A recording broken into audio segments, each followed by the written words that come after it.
Do you do a removal for nodular acne? Well, one of the thing about sort of treating acne and things,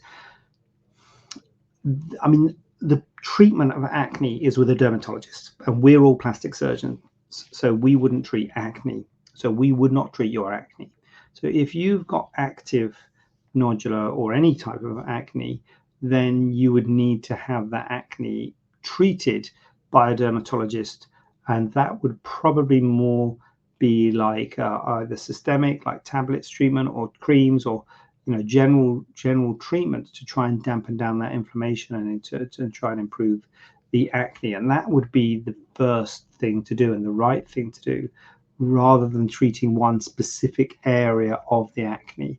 So we do get into treating things once the acne has all been treated and all sorted and all fine, but you might not need anything, because that's the whole point of when acne is all sorted and fine.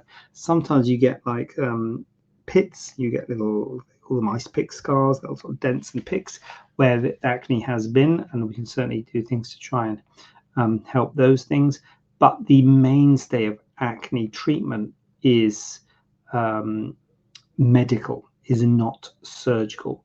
So although you might feel, if you've got nodular acne, you've got lumps, we say, oh yeah, we'll remove your lumps and bumps, you feel that you've got lumps, it kind of will be wrong of us to start cutting those lumps out, because it's the underlying acne that needs to be treated, not that specific lump or those specific lumps.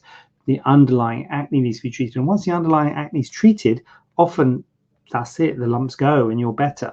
If you have any sequelae once the active acne has been treated and you've finished your treatments and you're all sorted from that perspective, by all means we will get involved.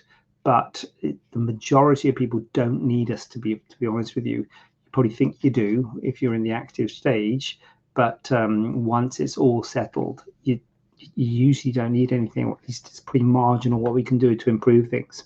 So if you've got active acne, then really it's a dermatologist or your GP you need to see to look at treatments for that, rather than worrying about one or two specific areas that might be causing you concern, because you wouldn't really want a surgeon going in and trying to treat those areas in the presence of active acne. So it's a medical treatment that you would require, which would be your GP or a dermatologist. So not for us.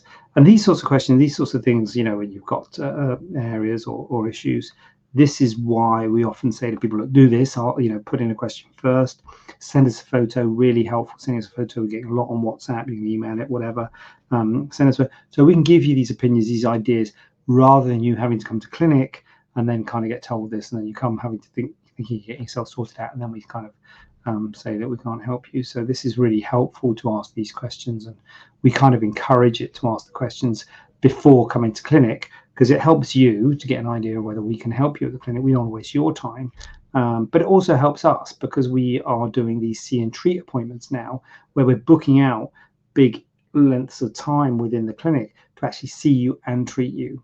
So if you're not appropriate for treatment on the day, it kind of helps us if we can talk to you before coming to clinic, say, look, you're not really suitable, and that's why the photos are really good. Look, you're not really suitable, you need to see a dermatologist, you need to see a GP, get things sorted out. Once it's sorted out, come back and talk to us. So that kind of helps us as well, because then we don't book out 2 or 3 hours in the diary to tell you that, and then so it's a win-win really. So that's kind of how I want the see and treat to work, to kind of, it's not quite giving you a consultation, but kind of giving you an idea what can be done for you and whether it's right for you, and how much it's going to cost, importantly, before you even come to the clinic, so you can make a judgment of whether it's worth your time actually coming to clinic. And when you do come to clinic, potentially we can do this surgery on the same day as the